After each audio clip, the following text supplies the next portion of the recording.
Mika, thank you. First, though, we want to start with that overnight breaking news. Folks in Brown County waking up to a cleanup this morning after severe storms rolled through a possible tornado in Hamersville. And that is where we find Nine on Your Sides. Allie Kramer this morning live. Allie, show us what you've got. This looks like a mess.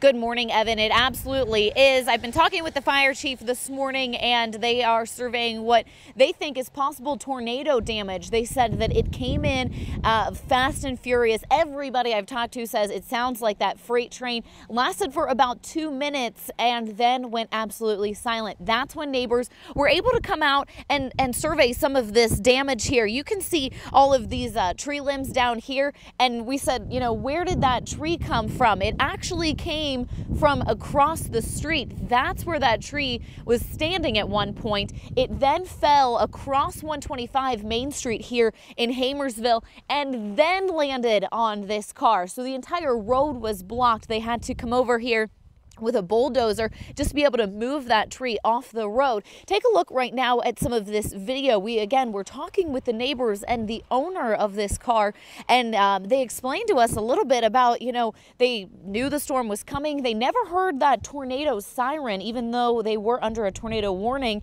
but they did have their cell phones going off. That alert let them know that something serious with that storm was about to happen. So neighbors from several homes came together in one home to try to take cover, and they explained to us a little bit about, you know, what that was like the moment it actually hit.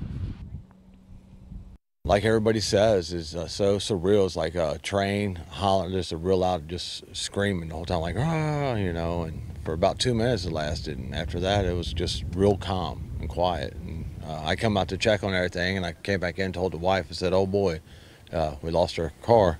It was pretty terrifying. I was a nervous wreck with the children in the bathroom. Like I said, there was probably 5 of us. First thing we did was grab a twin mattress, and you could just hear the wind, I mean, just howling. And it was frightful, very frightful. So.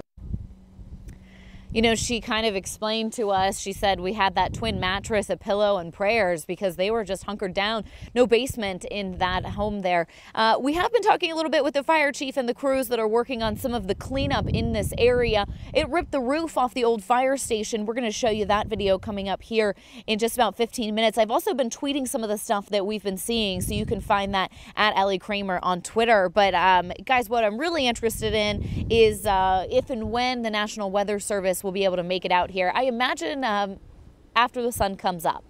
Yeah, Allie, you know, here with Barack Shapiro now, because Yes. we just got some guidance from the National Weather Service on, I mean, the gist of it is, hey, we're still Yes, so they're figuring it out. looking it over, and they're going to determine whether there needs to be a storm survey damage, and probably they will go out there and citizens having seen that, but they're going to determine whether it was a straight line wind or whether it was a tornado, because you can see where the debris was flown around. Right. One thing she mentioned, which I just kind of want to mention this, is you hear a lot of the same thought process with tornado warnings, rather the sirens. The sirens aren't meant to be heard inside the home. Yeah. Sirens are only meant to be heard when you're outdoors, so that's why you want to have Storm Shield app or ways of being alerted when severe weather is happening when you're indoors. So just kind of a little thing to remember there. Let's talk about